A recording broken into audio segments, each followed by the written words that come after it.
Good morning विद्यार्थी मित्रों, धोरण 11 चैप्टर नंबर 4 रासायणिक बंधन और आणवीय रचना। लास्ट लेक्चर में आपणे बंधनी ध्रुवीयता नो टॉपिक जोयो तो कि कोई संयोजन संपूर्णपणे सहसंयोजक अथवा आयनीय बंध धरावतुं नथी। कि जो कोई संयोजन सहसंयोजक बंध धरावे तो तेनी अंदर आयनीय बंधनी मात्रा जोवा मळे, अने जो कोई संयोजन आयनीय बंध धरावे तो तेनी अंदर सहसंयोजक बंधनी आपणने मात्रा जोवा मळे। पछी आपणे ध्रुवीय सहसंयोजक बंध और अध्रुवीय सहसंयोजक बंध विषे जोयुं हतुं कि अध्रुवीय सहसंयोजक बंध कोने कहेवाय तो कि जो अणु में अथवा जो समकेंद्रीय अणु होय, समकेंद्रीय एटले केवो तो कि जे अणु बनवामां परमाणुओ केवा होय समान होय त्यारे जे बंधना इलेक्ट्रॉन रह्या ए बंधना इलेक्ट्रॉन बंने परमाणुना केंद्रथी समान अंतरे रहेला आपणने जोवा मळे। तो आवा प्रकारना जे अणुओ रह्या एने जे अणुओ रह्या एनी अंदर जे बंध रह्यो ए बंध केवो होय अध्रुवीय। कारण के विद्युत ऋणता समान होवाने लीधे बंधना सहियारा इलेक्ट्रॉन कोई एक परमाणु तरफ आकर्षायेला आपणने जोवा मळे ने। धारो के H2, Cl2, F2, N2, O2 आ बधा जे अणुओ रह्या ए अणु अध्रुवीय सहसंयोजक बंधना उदाहरण थया। पछी आपणे जोयुं के ध्रुवीय तो के विषम केंद्रीय अणु धरावता विषम केंद्रीय अणुमां जे परमाणुनी विद्युत ऋणता वधु हशे ते परमाणु तरफ बंधना इलेक्ट्रॉन युग्मो आकर्षायेला रहेला होय। आथी जे परमाणुनी विद्युत ऋणता वधु होय तेना उपर आंशिक ऋण वीजभार अने जेनी विद्युत ऋणता ओછી होय तेना उपर आंशिक धन वीजभार उत्पन्न थतो जोवा मळे। कारण के विद्युत ऋणतानी डेफिनेशन शुं थाय तो कि बंधना सहियारा इलेक्ट्रॉन युग्म ने पोतानी तरफ आकर्षवानी वृत्ति। धारो कि आपणे उदाहरण जोयुं तो HF नो कि आ HF नो एक इलेक्ट्रॉन आ फ्लोरीन नो एक इलेक्ट्रॉन अने आ जे बंध बन्यो तो आ बंध आपणा माटे केवो थाय ध्रुवीय सहसंयोजक बंध थाय। शा माटे ध्रुवीय? कारण के फ्लोरीननी विद्युत ऋणता 4 अने हाइड्रोजननी विद्युत ऋणता 2.1 तो आ बंनेमांथी कोनी विद्युत ऋणता वधारे? फ्लोरीननी। तो आ बंधना इलेक्ट्रॉन रह्या ए बंधना इलेक्ट्रॉन कोना तरफ आकर्षायेला रहे? फ्लोरीन तरफ। फ्लोरीन तरफ आकर्षायेला होवाने लीधे फ्लोरीन उपर आंशिक केवो वीजभार उत्पन्न थाय? ऋण। अने आना उपर आंशिक केवो वीजभार उत्पन्न थाय? धन वीजभार उत्पन्न थतो आपणने जोवा मळे। एटले के HF अणु ए विषम केंद्रीय अणु जेमां फ्लोरीननी विद्युत ऋणता वधु होवाने लीधे बंधना इलेक्ट्रॉन युग्म फ्लोरीन तरफ आकर्षायेला जो आते फ्लोरीन उपर अंशतः ऋण वीजभार ज्यारे हाइड्रोजन उपर अंशतः धन वीजभार उत्पन्न थतो जोवा मळे। क्लियर? हवे एनाथी आगळ आपणे जोईए तो जे आ ध्रुवीय बंध रह्यो ए ध्रुवीय बंधने कारणे अणुमां द्विध्रुवीय चाक मात्रा उत्पन्न थती जोवा मळे। समझो के खास के डायपोल मोमेंट कि जे आ अणु रह्या ए अणुमां समझो के अणुमां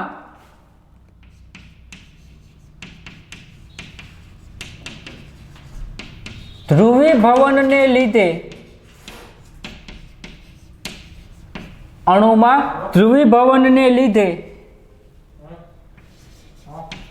अणुमां द्विध्रुवीय चाक मात्रा उत्पन्न थाय। कि अणुमां ध्रुवीभवनने लीधे अणुमां द्विध्रुवीभवन चाक मात्रा कि जेने संज्ञामां आपणे म्यू वडे दर्शावता होय कि द्विध्रुवीय चाक मात्रा अथवा द्विध्रुवीय चाक मात्रा उत्पन्न थाय। अने आ द्विध्रुवीय चाक मात्रा एटले शुं કે જે અણુમાં પરમાણુ હોય એ પરમાણુ પરનો વીજભાર અને બે કેન્દ્ર વચ્ચેના ગુણાકારના મૂલ્યને આપણે કોના તરીકે ઓળખતા હોય? દ્વિધ્રુવીય ચાક માત્રા તરીકે ઓળખતા હોય. એટલે કે દ્વિધ્રુવીય ચાક માત્રા એટલે શું થાય? તો કે જે અણુમાં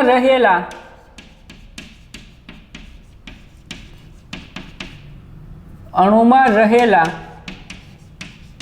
પરમાણુ પરના વીજભાર Q અને બંને પરમાણુના કેન્દ્ર વચ્ચેના અંતર R ના ગુણાકાર બરાબર હોય. ખ્યાલ આવે કે દ્વિધ્રુવીય ચાક માત્રા મ્યુ બરાબર શું થાય? વીજભાર Q ગુણ્યા અંતર R, QR થાય. ખ્યાલ આવે કે મ્યુ બરાબર Q એટલે કે પરમાણુ પરના વીજભાર અને બંને પરમાણુ વચ્ચેના જે કેન્દ્ર રહ્યા એ બંને પરમાણુના કેન્દ્રો વચ્ચેના અંતરના ગુણાકાર બરાબર આપણે શું લખી શકીએ? મ્યુ આપણે લખી શકીએ. એટલે કે મ્યુ બરાબર Q ગુણ્યા શું થાય? અંતર R. અને દ્વિધ્રુવીય ચાક માત્રાને મ્યુ વડે દર્શાવાય અને આ મ્યુનો એકમ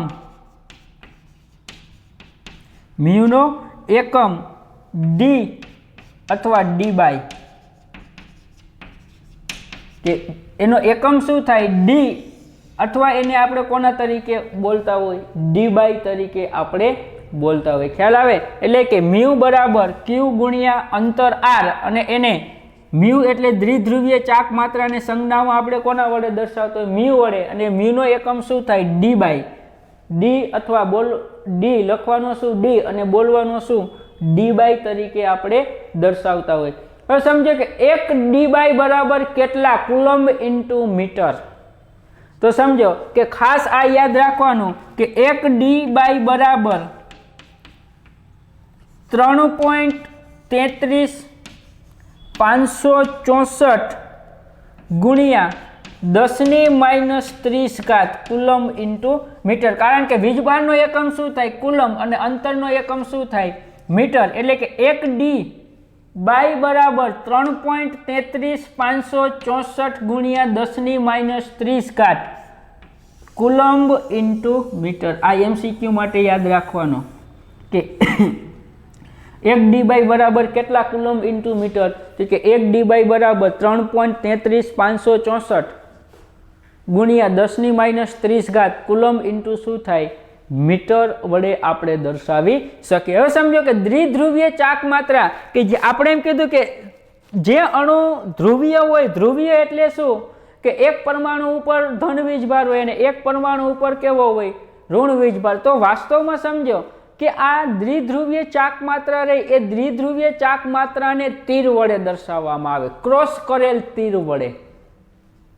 ખ્યાલ આવે કે દ્વિધ્રુવીય ચાક માત્રા કોઈ પરમાણુમાં ઉત્પન્ન થતી હોય, ધ્રુવીભવનની ઘટના થતી હોય, ધ્રુવીભવન થતું હોય, ધ્રુવીયતા ઉત્પન્ન થતી હોય તો એમાં ચુંબકીય દ્વિધ્રુવીય ચાક માત્રા પણ ઉત્પન્ન થાય. તો એ દ્વિધ્રુવીય ચાક માત્રાને અણુમાં કઈ રીતે દર્શાવાય? તો એને ક્રોસ કરેલ તીર વડે દર્શાવવામાં આવે. ખાસ યાદ રાખજો કોના વડે? તો કે ક્રોસ કરેલ તીર વડે દર્શાવવામાં આવે. એટલે કે મ્યુ એ કેવી રાશિ કીધી? સદિશ રાશિ. અને સદિશ હોય તો એને દિશાની જરૂર પડે એટલે કે તેને તીર વડે દર્શાવવામાં આવે. કે તમને MCQમાં પૂછે કે દ્વિધ્રુવીય ચાક માત્રા કેવી રાશિ? તો દ્વિધ્રુવીય ચાક માત્રા એ કેવી રાશિ થશે? સદિશ રાશિ. અને સદિશને તમને ખ્યાલ જ છે કે જો કોઈ રાશિ સદિશ હોય તો એને દર્શાવવા માટે શેની જરૂર પડે? દિશાની. તો એને આપણે કોના વડે દર્શાવતા હોય? તીર વડે દર્શાવતા હોય, પરંતુ કેવું તીર? ક્રોસ કરેલ તીર. ખ્યાલ આવે? કેવું તીર?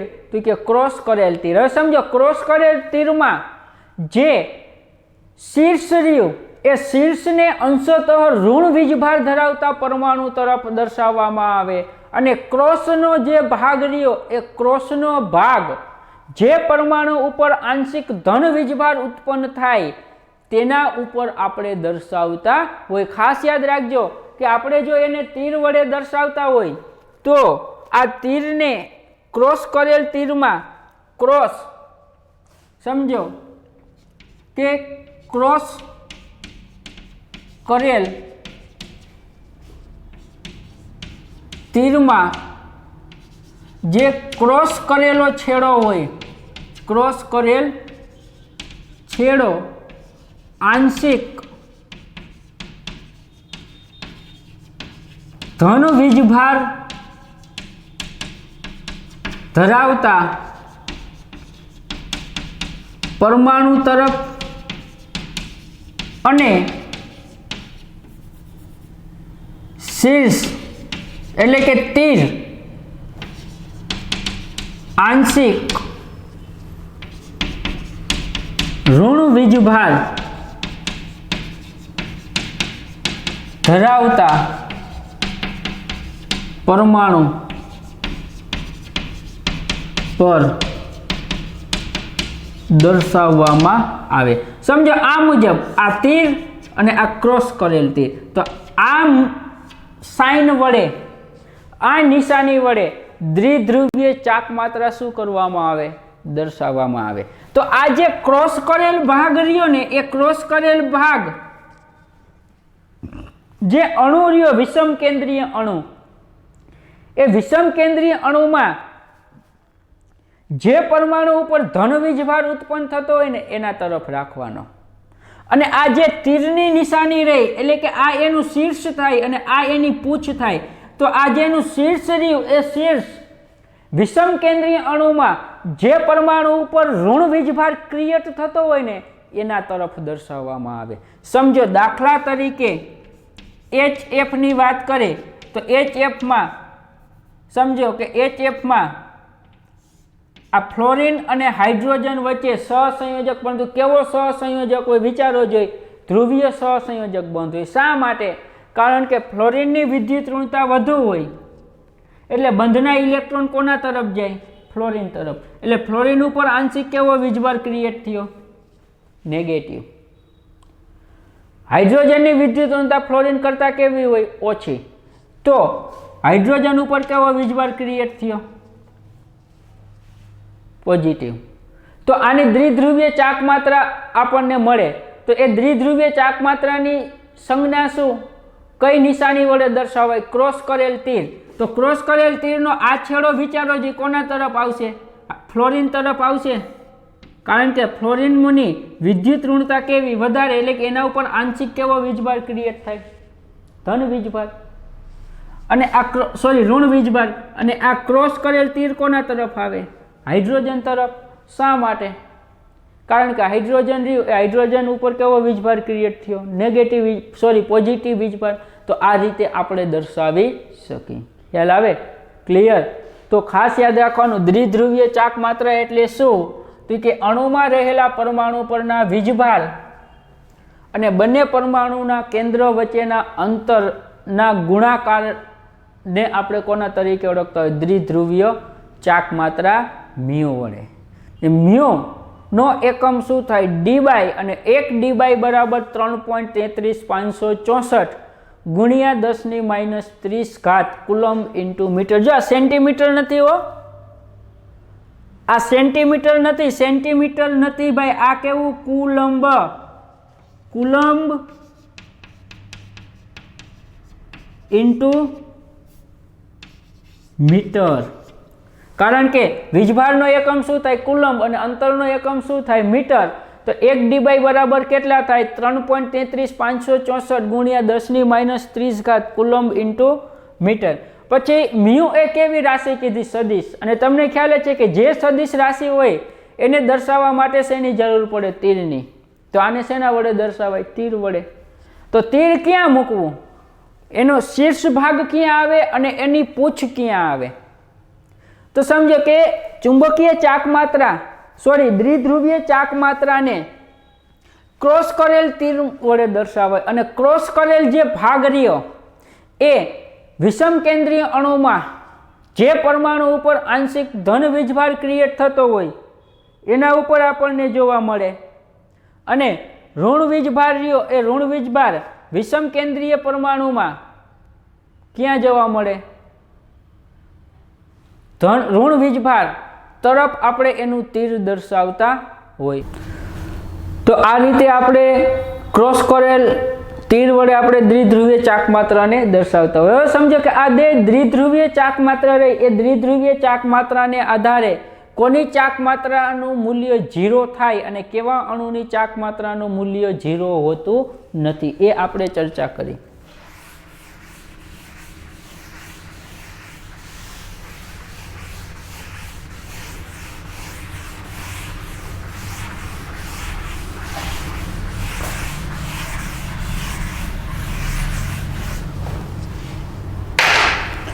સમજો કે એમાં આપણે જુદા જુદા કિસ્સા જોવાના થશે. એમાં પહેલું કે વિષમ કેન્દ્રીય અણુની દ્વિધ્રુવીય ચાકમાત્રા, વિષમ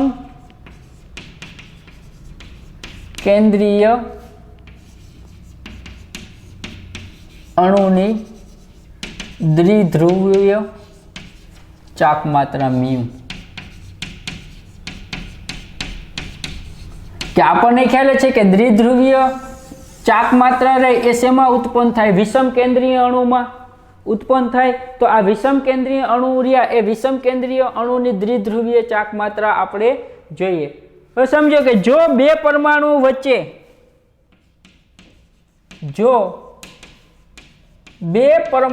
વચ્ચે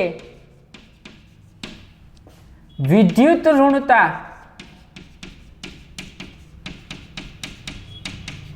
નો તફાવત વધુ તો મ્યુ કેવું? બે પરમાણુ વચ્ચે જો વિદ્યુત ઋણતાનો તફાવત વધારે હશે તો દ્વિધ્રુવીય ચાકમાત્રાના મૂલ્યો પણ કેવા થાય? વધારે થાય. ધારો કે આપણે HF લઈએ, HCl લઈએ, HBr લઈએ અને HI લઈએ. તો સમજો જોઈએ આમાં હાઇડ્રોજનની બધામાં તો વિદ્યુત ઋણતા ફિક્સ જ છે. કેટલી? 2.1. પરંતુ આની કેટલી? 4, પછી આની 3, આની 2.5 અને આની કેટલી? 2. તો જેમ વિદ્યુત ઋણતાનો તફાવત વધુ તો સૌથી વધુ તફાવત આપણને શેમાં જોવા મળે? HFમાં જોવા મળે. તો HFની દ્વિધ્રુવીય ચાકમાત્રાનું મૂલ્ય કેવું થાય? સૌથી વધુ. અને સૌથી ઓછી દ્વિધ્રુવીય ચાકમાત્રાનું મૂલ્ય કોનું થાય? HI નું થાય. ખ્યાલ આવે? એટલે કે જેમ વિદ્યુત ઋણતા વધુ તેમ એની દ્વિધ્રુવીય ચાકમાત્રાનું મૂલ્ય કેવું થાય? વધે.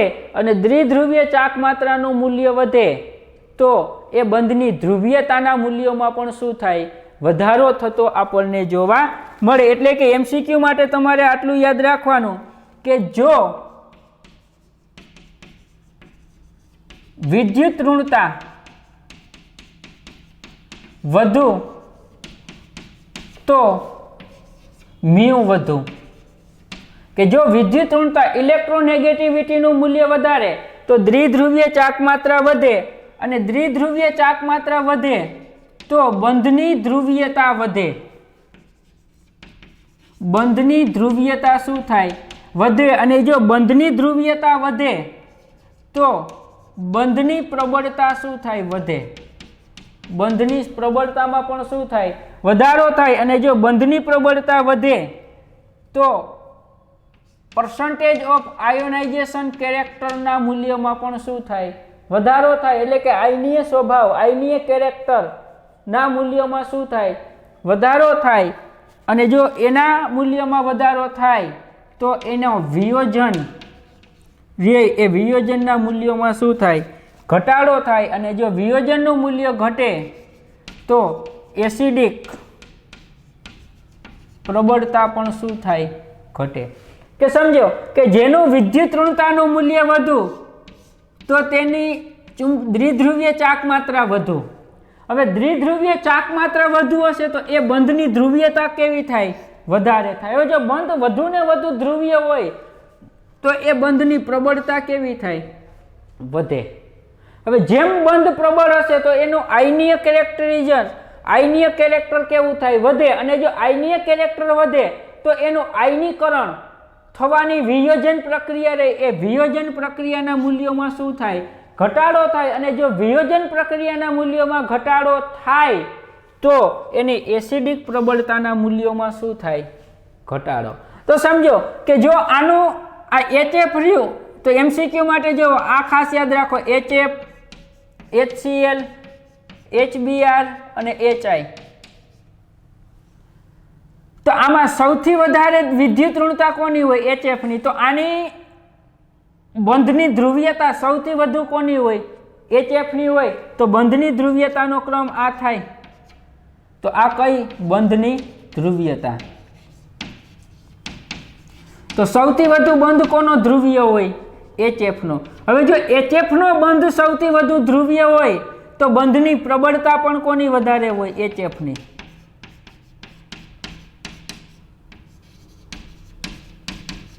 તો આ કોનો ક્રમ થયો? બંધની પ્રબળતાનો. હવે જો બંધની પ્રબળતા સૌથી વધારે હોય તો સમજો, બંધની પ્રબળતા વધારે તો એની અંદર આયનીય કેરેક્ટર કોનો સૌથી વધારે હોય? HF નો. અને આયનીય કેરેક્ટર HF નો વધારે હોય તો સૌથી ઓછું વિયોજન થાય કે નહીં? તો સૌથી ઓછું વિયોજન કોનું થાય? HF નું.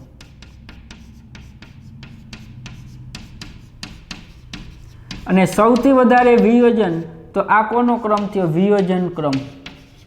અને જો એનો વિયોજન ક્રમ સૌથી ઓછો હોય HI નો, ખ્યાલ આવે કે આનો વિયોજન સૌથી ઓછું થાય અને આનું વિયોજન કેવું થાય? સૌથી વધુ. વિયોજન એટલે સહેલાઈથી H+ અને I- ગુમાવવા. તો સહેલાઈથી જે H+ ion ગુમાવે તો એને આપણે એસિડિક પ્રબળતા કેવી હોય? વધુ. તો સૌથી નિર્બળ એસિડ કોણ હોય? HF, HCl, HBr અને આ કોણ થાય? HI. તો એની કઈ પ્રબળતા થઈ? એસિડિક પ્રબળતા. તો આ જીનિટ માટે ખાસ યાદ રાખવાનું. એસિડિક પ્રબળતા સૌથી વધારે કોની હોય? HI ની. અને એસિડિક પ્રબળતા સૌથી ઓછી આપણને કોની જોવા મળે? સૌથી ઓછી કોની જોવા મળે? HF ની જોવા મળે. કારણ કે જો જેમ વિદ્યુત ઋણતા વધુ તો આની વિદ્યુત ઋણતા સૌથી વધારે, વિદ્યુત ઋણતાનો તફાવત સૌથી વધારે કોનો હોય? HF નો. તો મ્યુનું મૂલ્ય કેવું હોય? વધુ. હવે મ્યુ વધુ તો બંધની ધ્રુવીયતા વધુ. બંધની ધ્રુવીયતા વધુ તો સૌથી પ્રબળ બંધ કોનો હોય? તો બંધની પ્રબળતાનો ક્રમ લખ્યું તો HF માં સૌથી વધુ બંધ પ્રબળ હોય ને HI માં સૌથી ઓછો બંધ આપણને પ્રબળ જોવા મળે. તો સહેલાઈથી વિયોજન જેનો બંધ પ્રબળ હશે એ બંધને આપણે સરળતાથી તોડશું, સરળતાથી તૂટશે નહીં. અને જો બંધ સરળતાથી તૂટે નહીં તો એનું સહેલાઈથી વિયોજન થાય નહીં. તો સૌથી વધુ વિયોજન કોનું થાય? HI નું. તો આ વિયોજનનો ક્રમ થયો. અને જેનું ઝડપથી વિયોજન થાય એની એસિડિક પ્રબળતા કેવી હોય? સૌથી વધારે. તો એસિડિક પ્રબળતાનો આ ક્રમ તમારે યાદ રાખવાનો. તો આ જે મુદ્દો રહ્યો એ મુદ્દો ખાસ યાદ રાખવાનો. જો વિદ્યુત ઋણતા વધુ તો મ્યુ વધુ. જો મ્યુ વધુ તો બંધની ધ્રુવીયતા વધુ. જો બંધની ધ્રુવીયતા વધુ તો બંધની પ્રબળતા વધુ. જો બંધની પ્રબળતા વધુ તો આયનીય કેરેક્ટરની પર્સન્ટેજ પણ કેવો થાય? વધુ થાય. અને જો એ આયનીય કેરેક્ટર વધુ હોય તો એનું વિયોજન ઓછું થાય. અને જો એનું વિયોજન ઓછું થાય, વિયોજન જેમ ઓછું, સમજો કે જેમ વિયોજન કેવું થાય? ઓછું થાય તો એની એસિડિક પ્રબળતા પણ કેવી થાય? વધુ. વિયોજન ઝડપથી થવું જોઈએ. જેમ વધુ ને વધુ વિયોજન થશે એમ વધુ ને વધુ માત્રામાં શું છૂટા પડે? H+. એમ એની એસિડિક પ્રબળતા શું થાય? વધતી આપણને જોવા મળે. તો આ આપણે વાત કરી વિષમ કેન્દ્રીય અણુની દ્વિધ્રુવીય ચાક માત્રા. હજી આપણે એમાં આગળ જોઈએ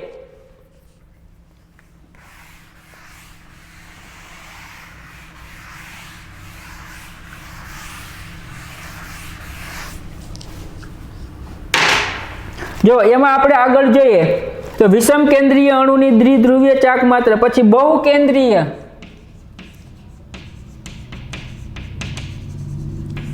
અણુની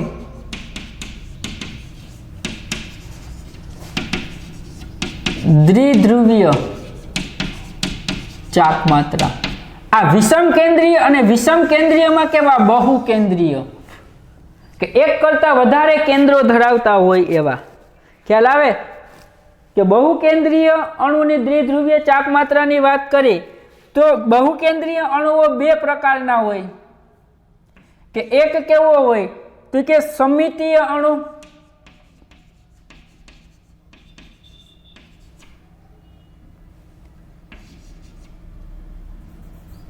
એક કેવો થશે સમિતીય અણુ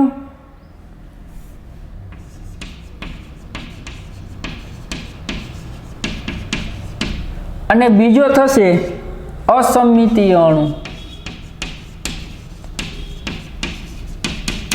એક કેવો થાય સમિતીય અણુ અને બીજો કેવો થાય અસમિતીય અણુ. અને સમિતીય અણુમાં મ્યુ નેટ 0 હોય અને અસમિતીય અણુમાં મ્યુ નેટ ઇક્વલ ટુ 0. એટલે સમિતિ એટલે શું કે મધ્યસ્થ પરમાણુની બંને બાજુ સમાન અણુઓ હોય તો એની દ્વિધ્રુવીય ચાપ માત્રાની મૂલ્ય કેવું હોય 0. હવે સમજો કે સમિતીય અણુની આપણે વાત કરી, સમિતીય અણુ માટે તો સમજો કે સમિતીય અણુ માટે મ્યુ નેટ ઇક્વલ ટુ 0. સમિતીય અણુ માટે એની ચોખ્ખી દ્વિધ્રુવીય ચાપ માત્રાનું મૂલ્ય કેવું હોય 0 આપણને જોવા મળે. શા માટે? કારણ કે તે અધ્રુવીય હોય. કેવો હોય? અધ્રુવીય હોય અને બધા જ ધ્રુવોની દિશાનો સદિશ સરવાળો થાય. ધારો કે આપણે લઈએ BeF2 તો આ BeF2 નું મ્યુ નેટ ઇક્વલ ટુ કેવી થાય 0. કારણ કે બંને સરખા બંધના દ્વિધ્રુવીય એકબીજાથી કેવા હોય વિરુદ્ધ. સમજો આ BeF2 આ ફ્લોરિન આ ફ્લોરિન તો સમજો કે અહીંયા બેરિલિયમની બંને બાજુ કોણ ફ્લોરિન જ છે તો આની આપણે દ્વિધ્રુવીય ચાપ માત્રા દર્શાવી તો આ મુજબ થાય. ખ્યાલ આવે? તો જોવો જોઈએ આ બંધના ઇલેક્ટ્રોન આ બાજુ ખેંચાય અને આ બંધના ઇલેક્ટ્રોન આ બાજુ ખેંચાય, પરંતુ આ બેરિલિયમની બંને બાજુએ ફ્લોરિન પરમાણુ કે જેની વિદ્યુત ઋણતા તો કેવી હશે સમાન થશે. તો આ બંને જે ઇલેક્ટ્રોન આકર્ષવાની પ્રક્રિયા રહે એ બંને એકબીજાથી કેવી હોય વિરુદ્ધ દિશામાં હોય અને વિરુદ્ધ દિશામાં હોવાને લીધે મ્યુ નેટનું મૂલ્ય આપણને કેવું જોવા મળે 0 આપણને જોવા મળે. એટલે કે જેટલી પ્રબળતાથી બંધના ઇલેક્ટ્રોન આ આકર્ષે એટલી જ પ્રબળતાથી આના ઇલેક્ટ્રોન કોણ આકર્ષે ફ્લોરિન. ખ્યાલ આવે? એટલા માટે મ્યુ નેટનું મૂલ્ય આપણને કેવું જોવા મળે 0 થતું આપણને જોવા મળે. બીજા જો આપણે ઉદાહરણ જોઈએ કે આના કારણે બંને એકબીજાની અસરને શું કરે રદ કરે. બીજા આપણે ઉદાહરણ જોઈએ તો જો BeCl2 રેખીય આકાર ધરાવે કઈ રીતે એ આપણે આગળ નેક્સ્ટ લેક્ચરમાં આગળ જોવાનું થશે. તો સમજો બેરિલિયમ કરતાં ક્લોરિનની વિદ્યુત ઋણતા કેવી વધારે તો બંને એકબીજાથી કેવી દિશામાં ઇલેક્ટ્રોનને આકર્ષે વિરુદ્ધ દિશામાં અને બંને વિદ્યુત ઋણતા કેવી સમાન. તો આનું પણ મ્યુ નેટ ઇક્વલ ટુ આપણને કેટલું જોવા મળે 0 જોવા મળે કે એકબીજાની અસરને શું કરે રદ કરે. બીજું એક્ઝામ્પલ આપણે જોઈએ તો C6H6 બેન્ઝીન C6H6 બેન્ઝીન તો અહીંયા હાઇડ્રોજન હોય, અહીંયા પણ શું હોય હાઇડ્રોજન હાઇડ્રોજન હાઇડ્રોજન અને હાઇડ્રોજન હોય. તો જોવો જે શું થાય કે કાર્બન ઉપર જે 6 હાઇડ્રોજન રહ્યા તો બધા જ હાઇડ્રોજન રહ્યા એ બધા જ હાઇડ્રોજન કોઈ એક જ દિશામાં કાર્બન રહ્યા એ કાર્બન કોઈ એક જ દિશામાં શું કરશે ઇલેક્ટ્રોનને આકર્ષતા આપણને જોવા મળે. તો આમાં પણ આપણને મ્યુ નેટ રહ્યું એ મ્યુ નેટનું મૂલ્ય કેવું જોવા મળે 0 જોવા મળે. એટલે કે વિષમ કેન્દ્રીય અણુમાં ખાસ જોવાનું કે જો પરમાણુઓ બંને બાજુ સમાન હોય તો બંને એકબીજાની અસરને શું કરે? રદ કરે. તો એની ચોખ્ખી ચુંબકીય ચાક માત્રા કેવી? દ્વિધ્રુવીય ચાક માત્રા કેવી મળે? શૂન્ય આપણને મળે. નેક્સ્ટ લેક્ચરમાં આપણે હજી આમાં જોવાનું થશે કે અસમિતીય અણુ કોને કહેવાય અને એની દ્વિધ્રુવીય ચાક માત્રા શા માટે ચોખ્ખી દ્વિધ્રુવીય ચાક માત્રા 0 હોતી નથી. Thank you.